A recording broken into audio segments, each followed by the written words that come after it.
Thank you for joining us for Nurture the Soul. And thank you for all of the comments into chat, letting us know that that music was going in and out.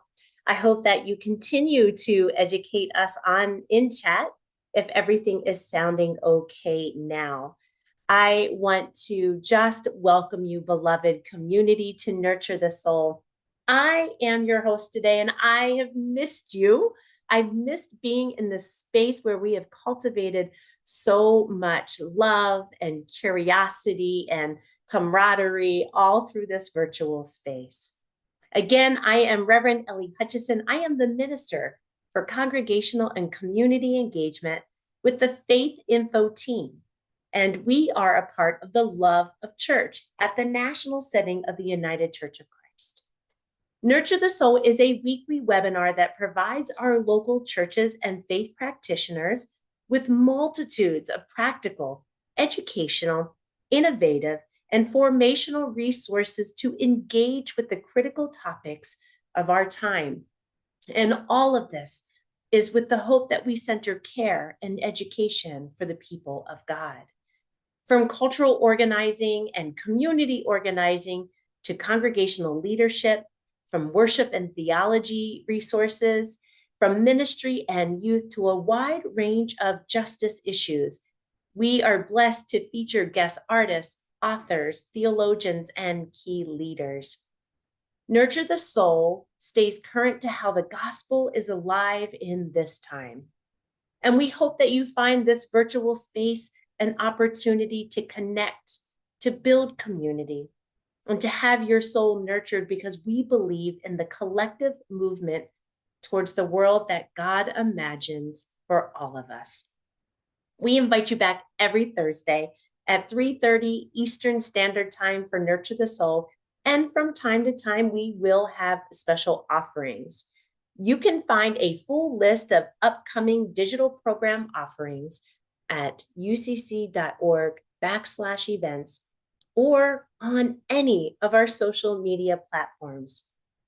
And so, friends and beloveds, if these conversations move you, if what's offered here today and all of the other Thursday enhances your ministry or even nurtures your soul, we invite you to consider donating towards the annual fund of the United Church of Christ by texting the letters UCC to the number 41444. It's your prayerful and financial support that helps these programs like this and other essential work within the United Church of Christ. We are so grateful for you supporting us and for being with us today. Today's guests work alongside or at our national setting offices in Cleveland and in Washington, D.C. And let me tell you, in my short tenure here at the national ministry setting, I've been drawn to each of them because of their passions to serve the people of God in so many ways. They are both incredibly kind, very electric, filled with joyful laughter, and are brilliant in more ways than I can explain. And it is an honor and a privilege to be in this webinar with them. And if I were to be really honest with you, I'm a tad bit giddy over a really difficult topic. And it's because of these two. Our first guest today is Heather Kimmel, who is our General Counsel for the United Church of Christ and has been since 2015. Prior to joining the United Church of Christ, she had practiced in 2 large law firms and for and with a federal judge. She regularly counsels the national ministries and conferences on a variety of legal issues and has recently co-led a continuing legal education seminar for attorneys on church and political activity. And Reverend Michael serves as the director of our United Church of Christ Office of Public Policy and Advocacy on Capitol Hill in Washington, D.C. Prior to serving as director, the Reverend Michael worked for 15 years as UCC's policy advocate for international issues and has led the D.C. office work on international peace, human rights, and economic justice issues. Michael holds an MDiv and a master's in theology and an MSW from Princeton Seminary and Rutgers University. currently resides in Washington, D.C. with his family. But before I turn it over to them, beloveds, I want you to know that today's presentation is guided by a number of the questions that many of you have already sent in. So please listen closely to hear if your question has indeed been addressed.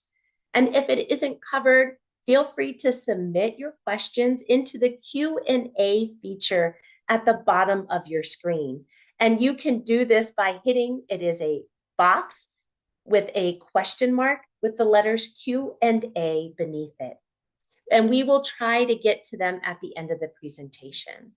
And for those of you who are tuning in later, if you have any questions that were not addressed during our webinar today, we'll be providing not only a recording of this webinar, but a list of resources and contact information in the follow-up email.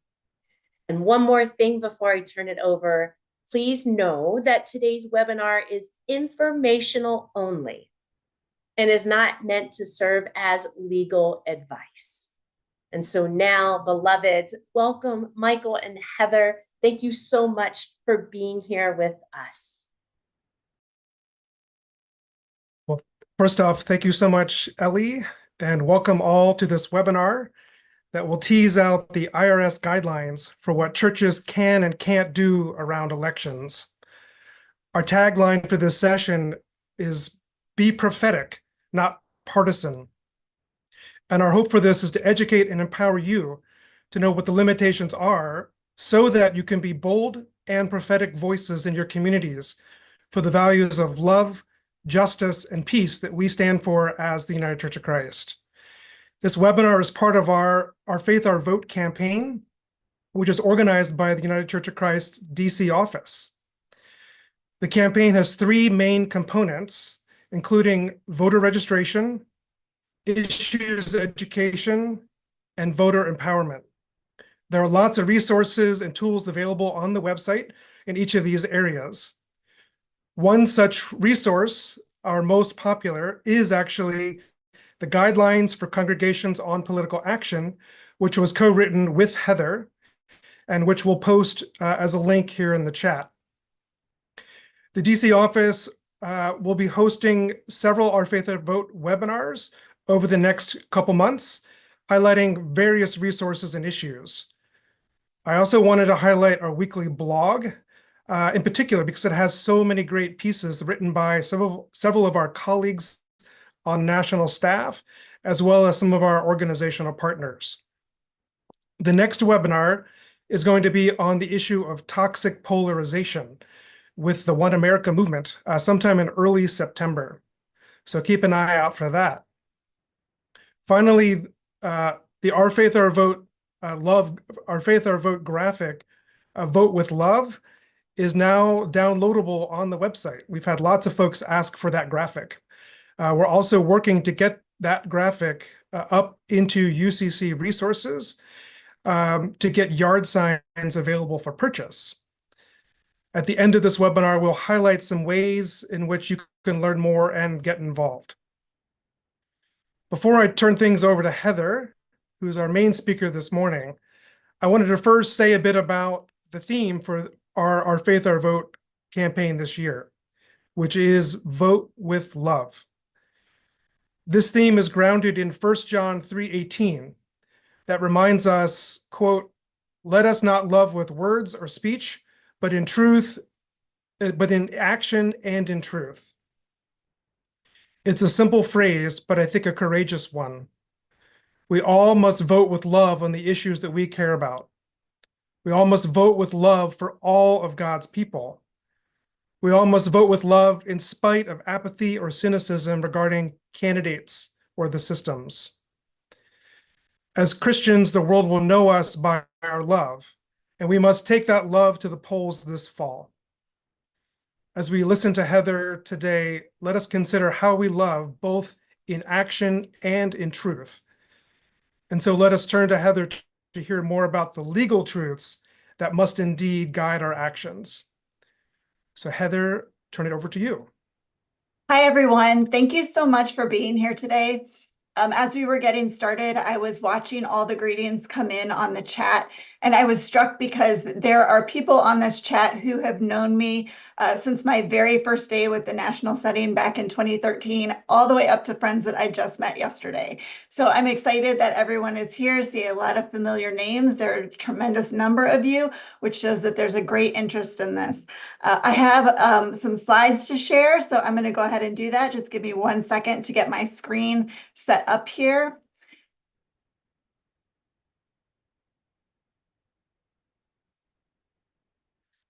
Okay, as Ellie mentioned, just prior to getting started, this presentation isn't legal advice, and no attorney-client relationship is created by virtue of your attendance at this presentation. So if you have a legal question about your particular circumstances, you should contact an attorney. And really, what I would really love is that for folks who are interested in these slides and you want to share them, that's great. But I would ask that you direct folks to the recording of this presentation, which is going to be available on our website, and not through screen captures or things that might not give complete information on what we shared. All right, so let's just get into it. There is an absolute prohibition on partisan political activity for 501c3 organizations. So what does that mean? Churches are 501c3 organizations under the Internal Revenue Code. Religious, charitable, and educational organizations are all tax exempt under Section 501c3. The prohibition against political campaign intervention is absolute. That means there's no minimal amount that can be done legally. So what does that mean? I'm trying to get my slides to move here, but as we know, tech only cooperates when we're not in a hurry. Okay, so what is partisan? Partisan means that a communication or an activity is in favor of or opposed to a candidate, a political party, or a PAC. That's a political action committee, a PAC. This includes direct communications and can also include providing financial or in-kind support. And I think it was Mike who said that we're here to tease out some of the nuances around this today. And I really loved his language around that, because tease out is right. We don't get a tremendous amount of guidance from the IRS on exactly what kinds of things we can say and exactly what's going to get us in trouble. But they have provided a lot of guidance in terms of example scenarios, which I'm going to guide you to today, and some things that we can know for sure. And we know for sure that communication or activity that is endorsing or explicitly opposed to a candidate or a political party or a PAC is prohibited. But partisan doesn't just mean identifying a candidate, a political activity, or a PAC by name. A communication or an activity can be partisan by referring to a platform or a position that's strongly identified with one party or another, or using words that are strongly identified with one party or another, like liberal and conservative, when you are in the context of an upcoming election. I just want to say a few words about who is a candidate. I think at this point in the cycle, we kind of know who the candidates are, but for future reference, a candidate is an individual who offers themselves or is proposed by others as a contestant for an elective office, public office, national, state, or local. This can be a facts and circumstances determination, because although some action has to be taken to make a person a candidate, it doesn't have to be taken by that person. So if there's a whole group of people who are suggesting that an individual might be a candidate, taken together with all the facts and circumstances, that person could be considered a candidate for the purposes of this law. Some information you might find helpful is that appointed offices are not candidates, and that includes federal judges. Okay, another group of folks who are not candidates are presidential and vice presidential electors. So those folks are not considered candidates under federal law. One specific question that we received for this webinar is whether folks can talk politics in churches if it's not during a church service. I am going to assume this means partisan politics. If church members are talking amongst themselves during coffee hour about who they're voting for, that's likely not an issue. But any church-led or church-sponsored event has to be nonpartisan, regardless of whether it occurs during worship. Additionally, church leaders should be quite careful because while they are in church, they're acting in their capacities on behalf of the church, and they should refrain from partisan politics.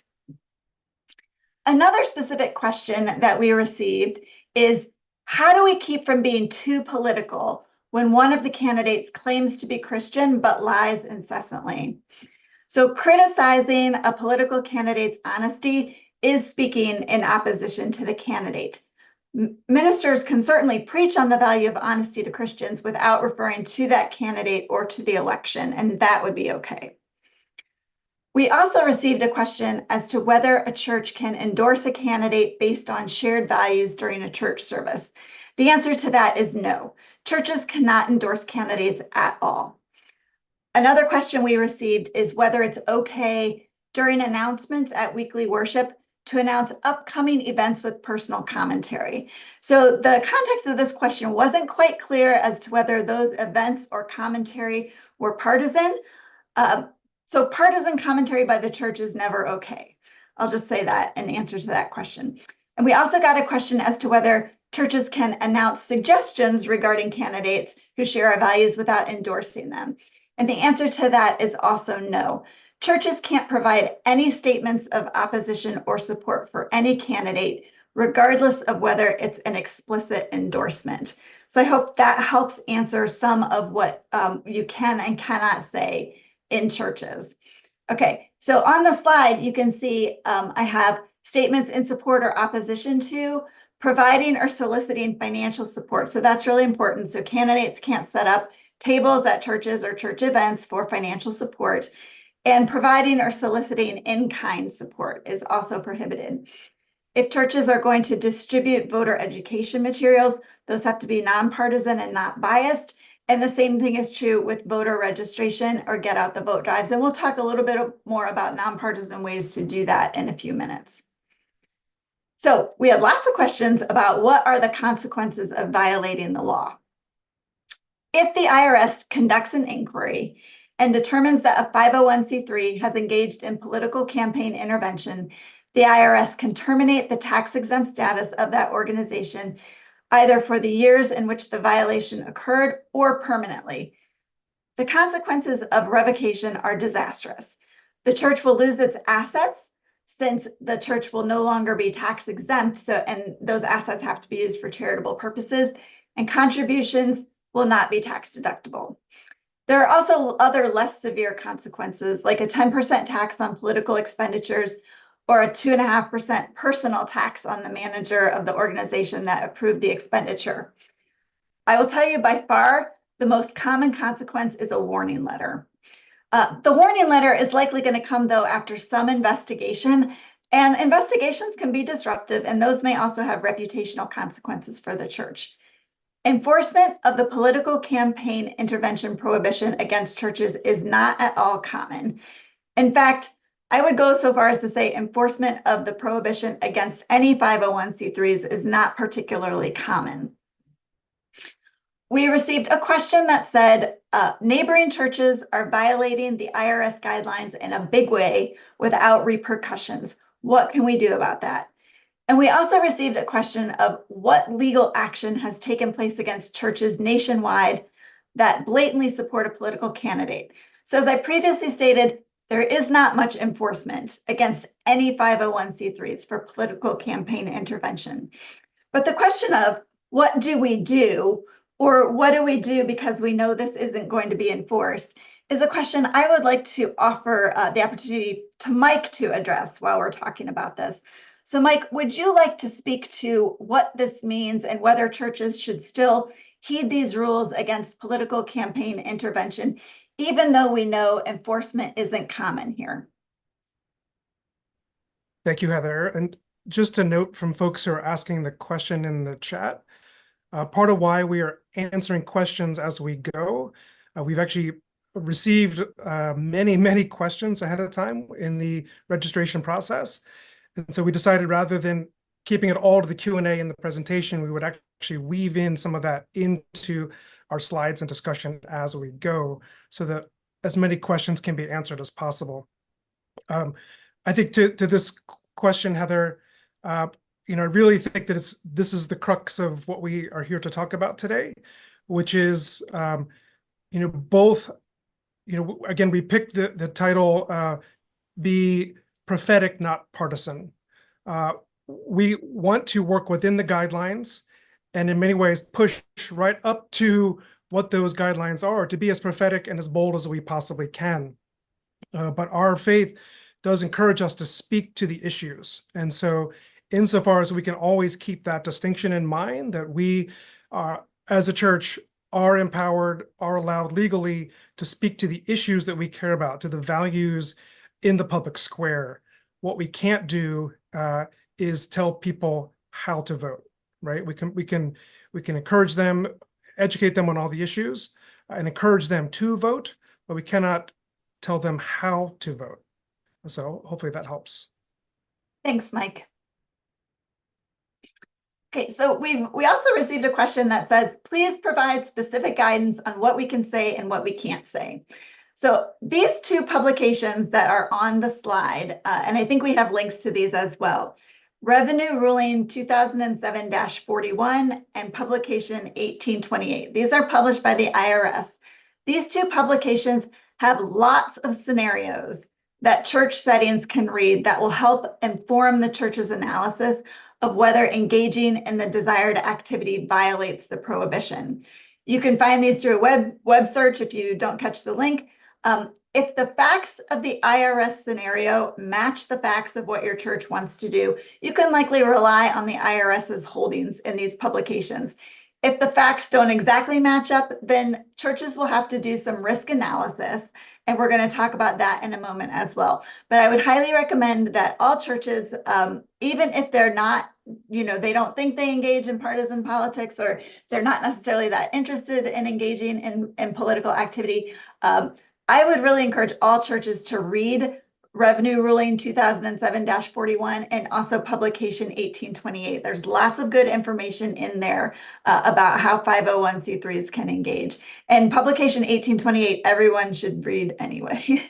It's pretty good, and they're easy reads. They're not difficult reads.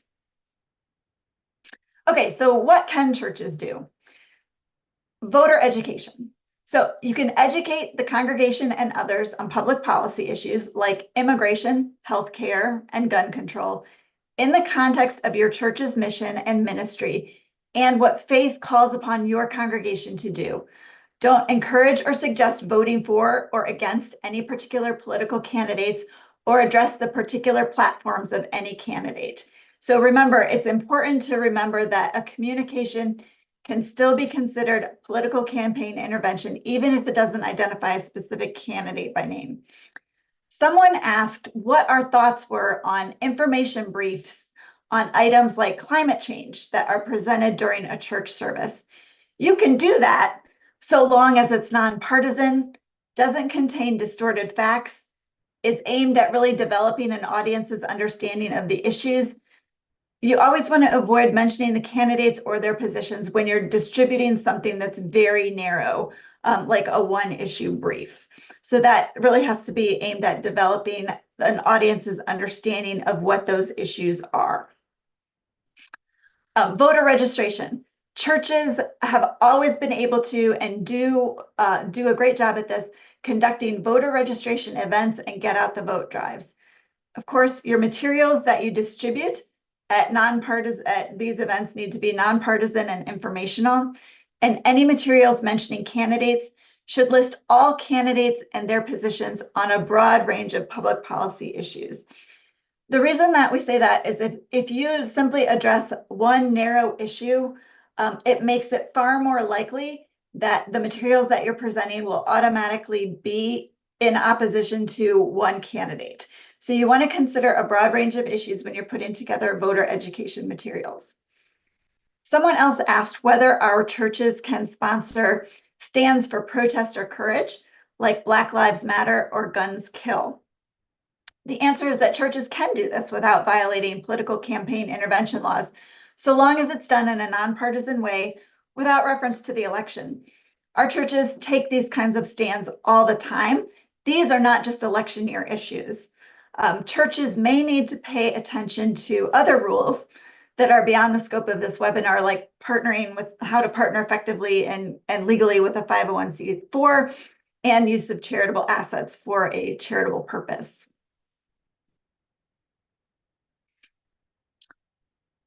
Okay, so churches can also prepare voter guides. Again, these need to be on a broad range of issues, and they need to list all the candidates if a church is going to do this. You could host a candidate forum. All candidates need to be invited to participate on an equal basis, but they don't all need to accept the church's invitation. However, you should note in publicizing the forum and during the forum which candidates were invited and which candidates did not accept the invitation.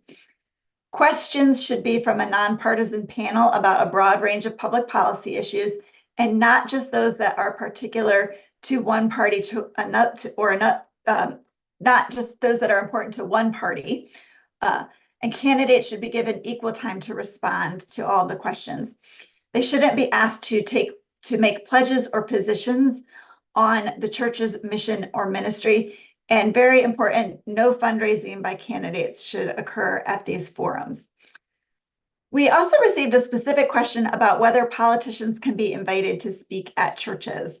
We're going to talk a little bit more about this in the scenarios that we have after these slides, but candidates can be invited to speak at churches. Again, you have to give each candidate an equal opportunity to appear and address your church, and there should be no indication of support or opposition to any candidate, and no fundraising by the candidates if they are appearing even outside of a forum format. If a candidate approaches your church and asks for a chance to speak at your church, then you need to invite other candidates to speak as well. And no campaign signs on church property. Okay, so we've talked a little bit about explicitly endorsing a candidate and being explicitly opposed to a candidate.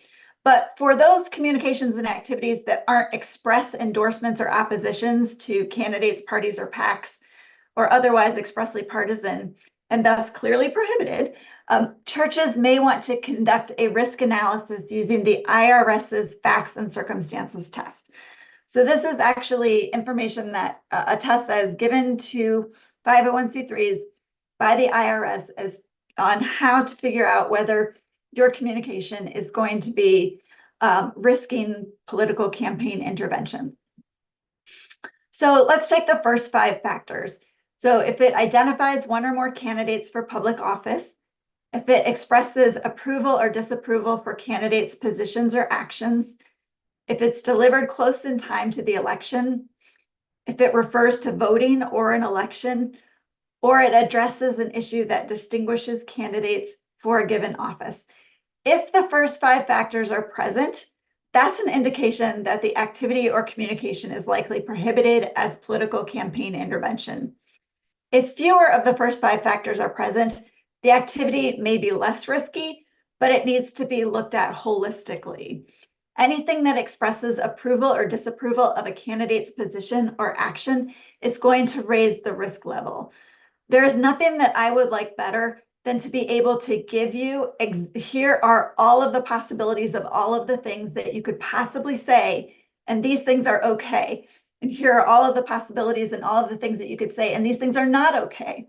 I would love to be able to do that for you, but we just can't because those possibilities are infinite. So you may want to take a look at this test and get familiar with these factors so that you can do the risk analysis for your church in the context of your church's mission and ministry.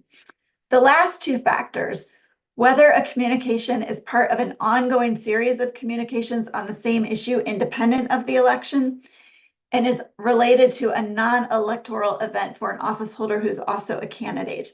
The last 2 factors may make it less likely that the activity violates the law. But even if it is part of an ongoing series of communications, if it expresses approval or disapproval of a candidate's position, it will likely cross the line into political campaign intervention. So we can have churches that are, for example, gun control is one of their primary, it's something their minister preaches on all the time. on the dangers of guns, gun violence, that, you know, the health crisis that is gun violence. And they do that in an election year, and they do that not in an election year. But if that sermon occurs and the candidate's name is mentioned in the election year, that's probably going to cross the line, even if it is part of an ongoing series. But we can talk about the issues. We can be prophetic. We can put those in the context of our ministry, and we don't have to refer to election or voting to do that.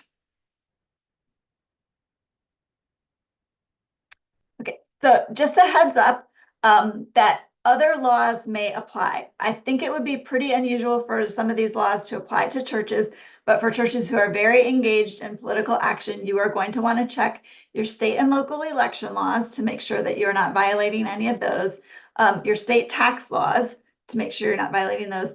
And you may also want to consider whether the Federal Election Campaign Act applies. Those laws right now are they're beyond the scope of this webinar today, but we wanted you to be aware of them so that you could check those out if they will apply to you. One final thing I wanted to mention, it's not our focus today, but churches can do you know, an insubstantial amount of lobbying. So they're not prohibited from lobbying. So churches can lobby for or against specific legislation, but only at an insubstantial level.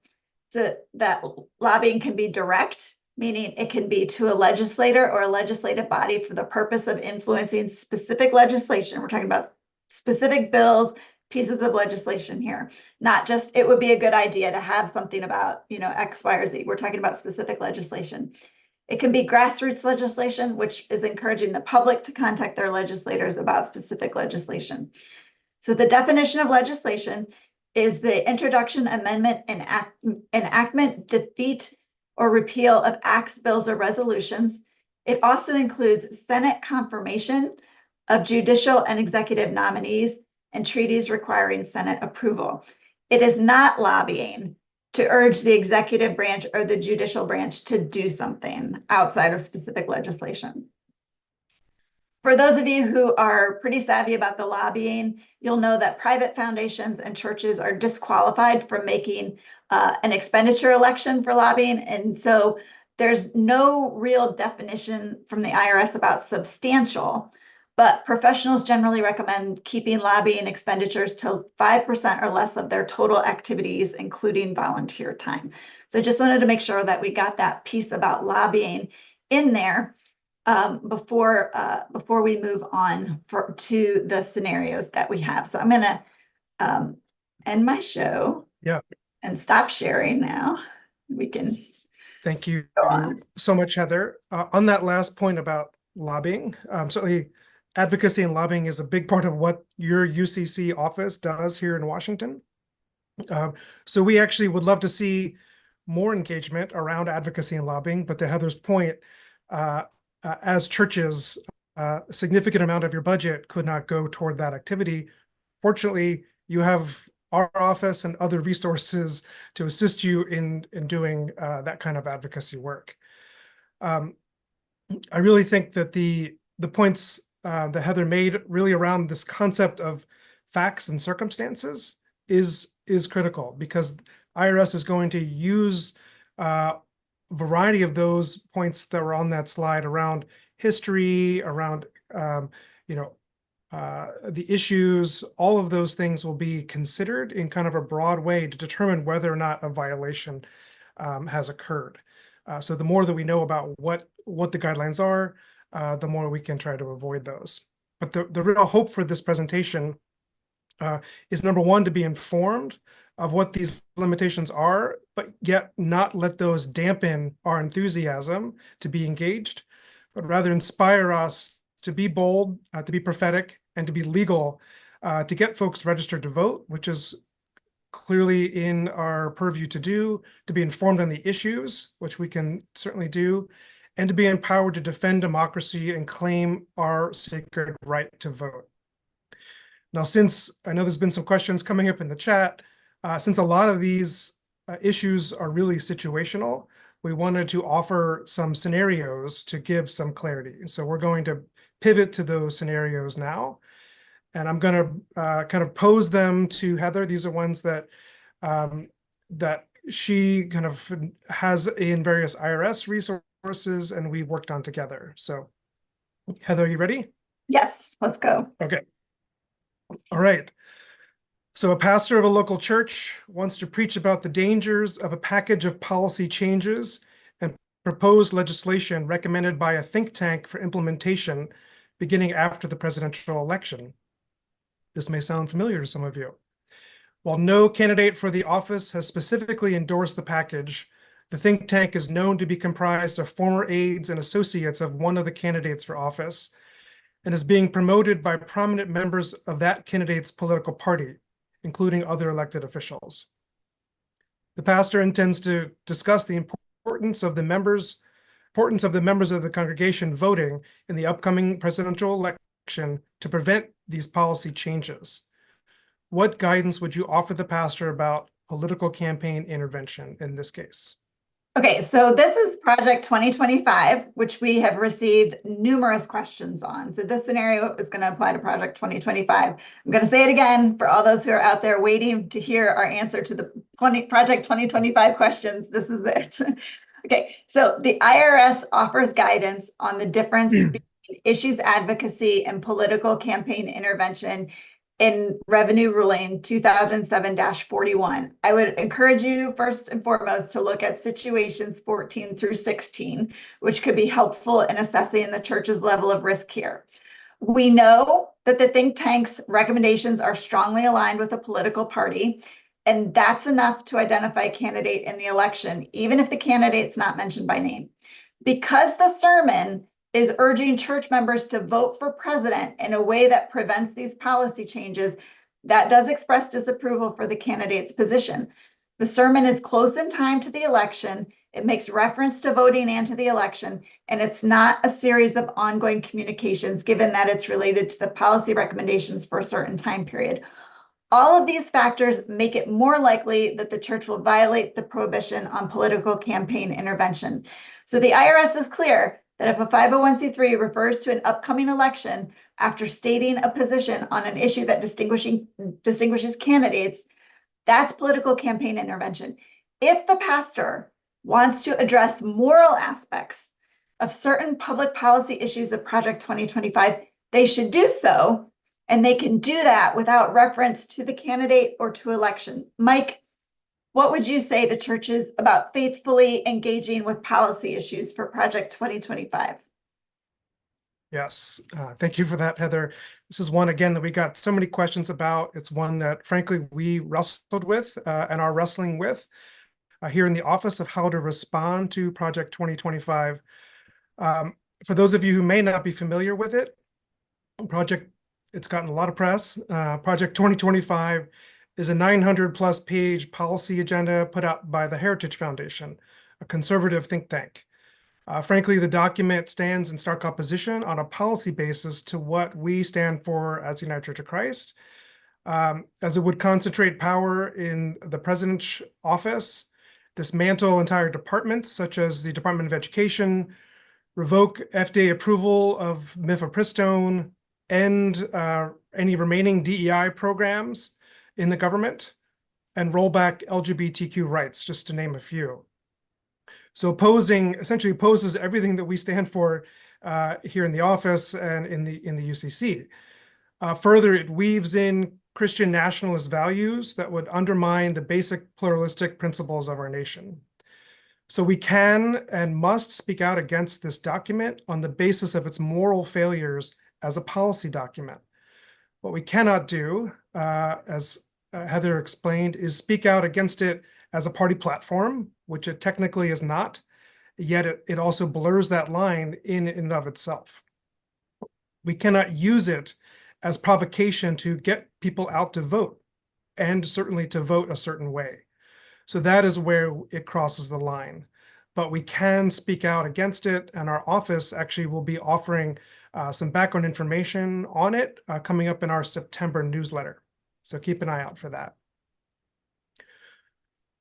All right, hopefully that is enough on Project 2025 for now. Let's turn to scenario 2. A local church's Immigration Justice Committee wants to compile vote records of the state's incumbent lawmakers in the federal government, one of whom is a candidate in the upcoming November election. These voting scorecards will be focused on immigration issues. The committee plans to distribute these scorecards as well as voter registration information at a table it has rented in its own Community Day celebration, which draws folks from different congressional districts. What advice would you give the church's committee? So churches can certainly compile voting records of legislators, and they can also participate in voter registration efforts. The key is to do these in a nonpartisan way. I do want to say before I lose it in the chat, I saw a question about get out the vote postcards that give information on the election date, but are nonpartisan would refer to the election. Are you saying that's not allowed? No, that's not what I'm saying. If it's nonpartisan, it's okay. So that's fine. I didn't want to scare anybody. And if I caused confusion around that, I'm sorry. Okay, so for voting scorecards, the least risky practice is to compile scorecards on a broad range of issues that will be of interest to voters and not just on the issues that the church committee has the interest in. This is because the more narrow the scorecard is, the more likely the scorecard will be partisan by disagreement with a candidate's position. So the scorecard should be produced without commentary or editorial opinion and not express approval or disapproval of any particular lawmaker's record. Churches that do not have a regular practice of distributing this information in non-election years should be vigilant about doing it in a way that's compliant during an election year, because being closer in time to an election increases the risk. For voter registration, the committee should be attentive to providing its information and assistance in a way that includes everyone and doesn't distinguish or express support, approval, or disapproval of any political party, and doesn't make references to candidates or political parties. So we're not going to register people to vote only for one political party. Anyone who wants to register to vote, we're going to treat them the same as we would anyone else. Great. Next scenario, shorter one. A church has asked one of its members to preach a sermon at a Sunday worship service. The member is a candidate for political office. Can the church do this? Okay, so this actually comes up. I get this question more frequently than people might think about church members who are candidates who want to address their church. The church can invite candidates to address the church in a non-candidate capacity. That's totally fine. We have church members who have skills and knowledge in areas that would benefit our congregation in many different ways. But the church should clearly communicate with that member that there shouldn't be any mention of the member's candidacy, there shouldn't be any mention of the election, and there shouldn't be any identification during the sermon of other candidates or platforms that identify candidates. So in short, the sermon has to be unrelated to the member's candidacy. Also, importantly, the church shouldn't coordinate the member's appearance with any of the members' campaign staff or permit fundraising or the distribution of campaign literature at the church. If the church decides to essentially allow the member to speak in their candidate capacity, remember that they're going to have to give an equal opportunity to all of the other candidates who are not members of the church to do that. And I don't know that the church is going to want all those folks to preach sermons on a Sunday. So here we go. Right. They can extend the invitation, though. Who knows? Yes, they can extend the invitation for sure. All right. Scenario 4. A church's pastor is volunteering for a political campaign. What advice do you have for the pastor and the church? Okay, I saw just in passing in the chat that we've gotten a number of questions about, do people who work for 501c3s, like, do they lose their political voice just because they're working for a 501c3, or how are they able to speak out as individuals? The individuals who operate 501c3s, including churches, they don't lose their political voices just because they're serving an organization. Pastors are free to use their voices. They just need to be clear that they're not speaking on behalf of the church. Okay, so when is that going to be happening? The pastor will always be speaking on behalf of the church when they are speaking in the pulpit, when they are speaking at an official church function, or to a group of church members. So it's not permissible to promote or oppose candidates or parties when they're doing so. If a pastor appears publicly with a candidate, they should be clear that the appearance is in the pastor's own capacity and is not endorsed by the church. The pastor shouldn't use any church resources, including equipment, email addresses, work time, employees, blogs, social media, or web pages that belong to the church to do their volunteer work. You will see frequently that folks who, prominent pastors and other folks who work for 501c3s are often identified with candidates, and it says, if it's in print, it'll say, Pastor so-and-so of First Congregational UCC for identification purposes only. And that is a generally accepted way of saying we're just identifying this person and they're not endorsing the candidate on behalf of the church. So that would be acceptable. But pastors can certainly endorse candidates. They can volunteer for campaigns. They can do all of that so long as they're not using church resources to do it, or they're not speaking at official church functions or to groups of members of the church. All right, well, that wraps up our scenarios. We're now going to turn it back to you, Ellie, as we compile some Q&A and decide which ones to respond to here. We'll turn it to you, Ellie. Yes, thank you so much for that. Just as a reminder to everyone, we will be sending out these slides as well as a recording to this video, many other resources, and an email address that you can use to email if you have further questions. And so that will be coming up in a follow-up email. Just wait for that. So thank you. There were a lot of questions about what pastors can do, in particular on their social media sites. What can they do? And I know this might refer to something that you just addressed, but if they are using, like Reverend Ellie Hutchison on a Facebook page, and I go in and I decide I want to promote a certain political issue, and I'm not making it about a candidate, what does that mean for them? And I think it also goes for like podcasting as well. Can pastors create other versions of themselves in these spaces? Yeah, I'm happy to take the first crack at that. Absolutely, pastors, if they're using their own social media, they can say things, do things, and they can even do it in their own name. I think the best practice is probably to say that, I'm not doing this on behalf of the church. If they're very strongly identified with their church, they just want to make that disclaimer that this is not on behalf of the church. The question, Heather, at least as I would interpret that, part of it is, I saw one of those questions was, can a pastor use a pseudonym, and have that kind of a persona to kind of create a firewall between what they say and these guidelines? And I guess my question for you would be, insofar as, you could do that, but if any of that gets back to you, the same regulations would apply as if you did it directly. Yeah, I would say in terms of being partisan. I would say you can do that, but it's not necessary, because pastors can have their own political voice as long as they're distinguishing that from their church's political voice.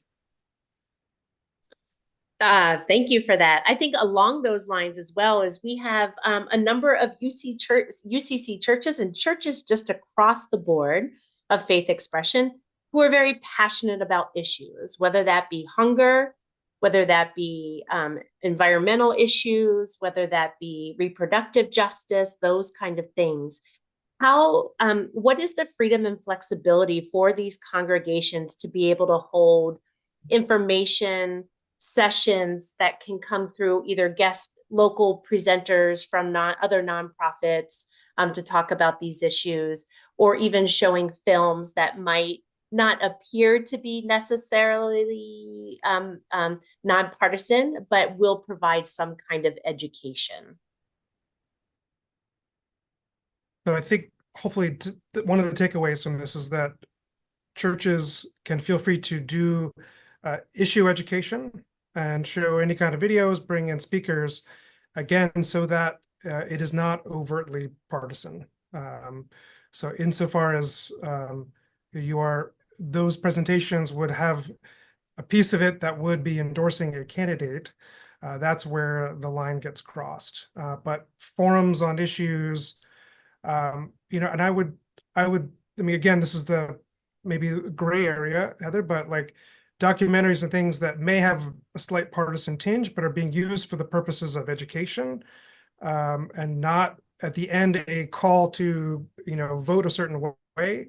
I would think that that's still within bounds, but I'd be curious your thoughts. Yeah, I think context matters for sure. Context matters, and what is the church's purpose in doing this? What is the broader context of it? Like you say, Mike, if it is a call to go out and vote and affect the results of the election, obviously that's going to be prohibited.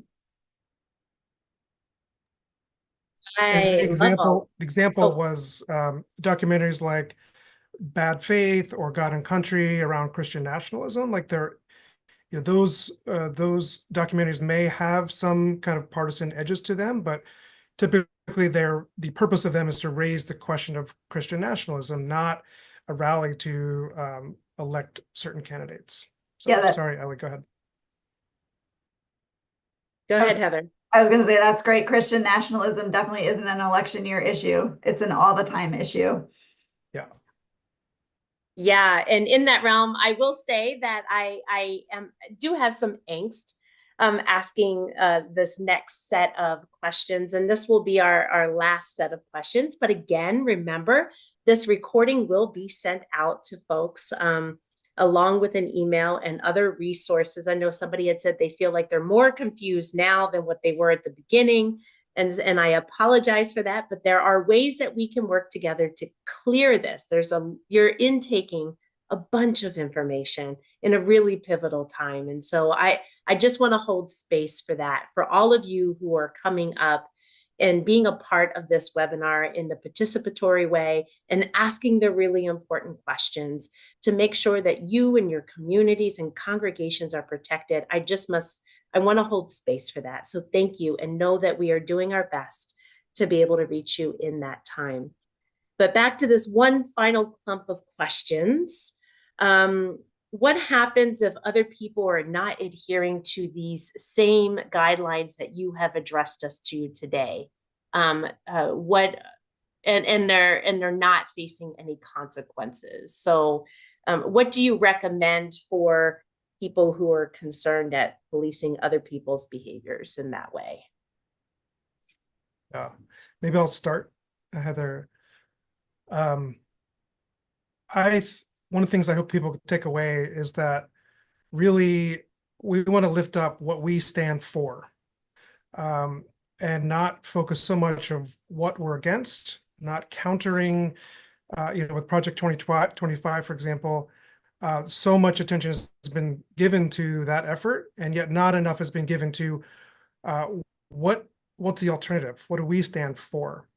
And so likewise in this question, focusing so much on, well, gosh, they're getting away with it, therefore should we do the same? And I think that's just on the purely human level. That's not, we were taught better than that in school, right? We don't want to lower ourselves to the standard of others. We're trying to raise the standard for ourselves and for our communities and for the church. And I would add, the bottom line is we also, something to keep in mind, which we haven't raised here today, we have purple churches. Many of us are in purple churches. And so we need to also reflect that diversity within our actions and attitudes as a church that welcomes all. So I would say really to lean into what we're doing, how we are calling others to vote with love, and not focusing so much on how others may be getting away with being overtly partisan in their efforts. So I think Mike is right. I think that's where the energy needs to be directed from a purely pragmatic viewpoint. There are of course mechanisms to report for the public to report those kinds of violations if that's where you want to direct your energy. But also know that the lack of enforcement is not because the IRS doesn't know about violations. It's because of the complex processes that they have to go through in order to enforce it and the resources that they have. So I would offer that up as a way to make that decision on as to whether you want to go down that road.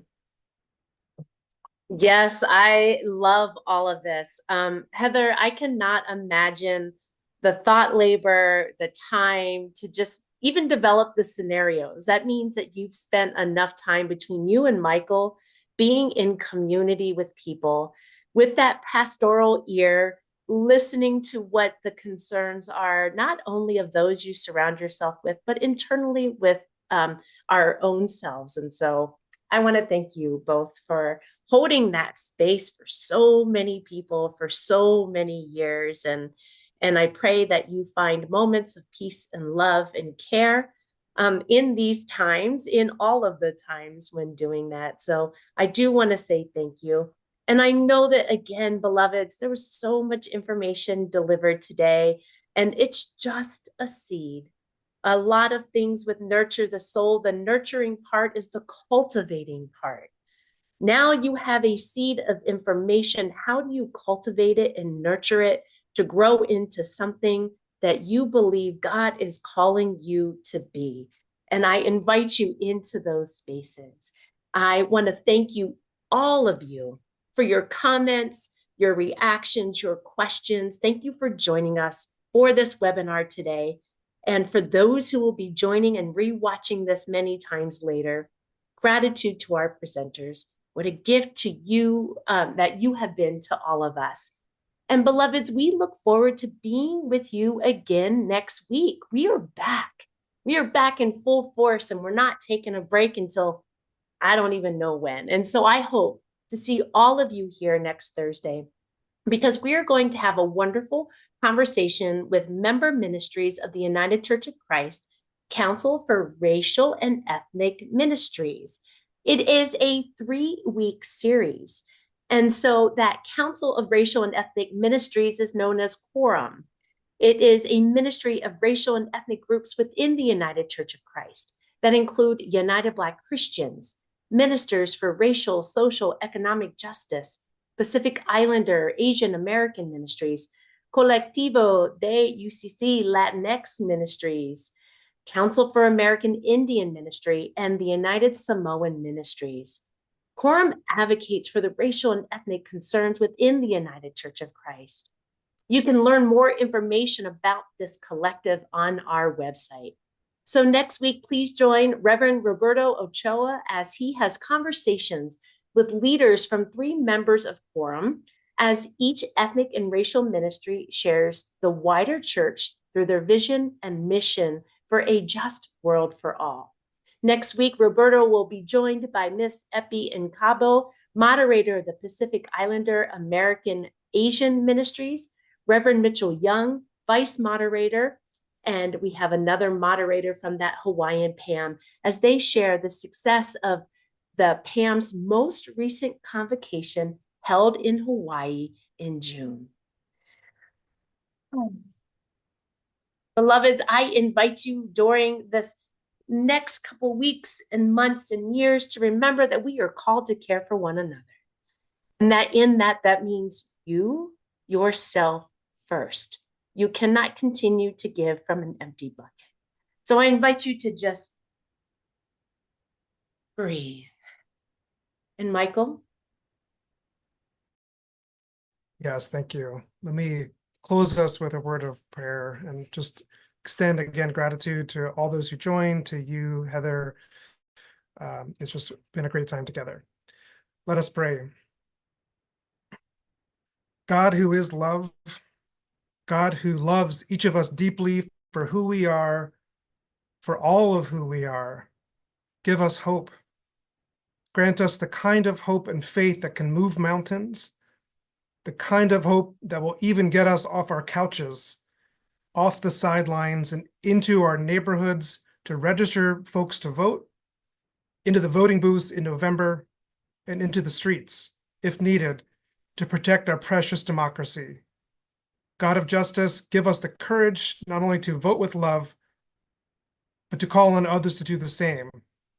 As churches, give us the boldness to speak our faith in the public, and ultimately help us to not just call for, but really to build a just world for all. Amen.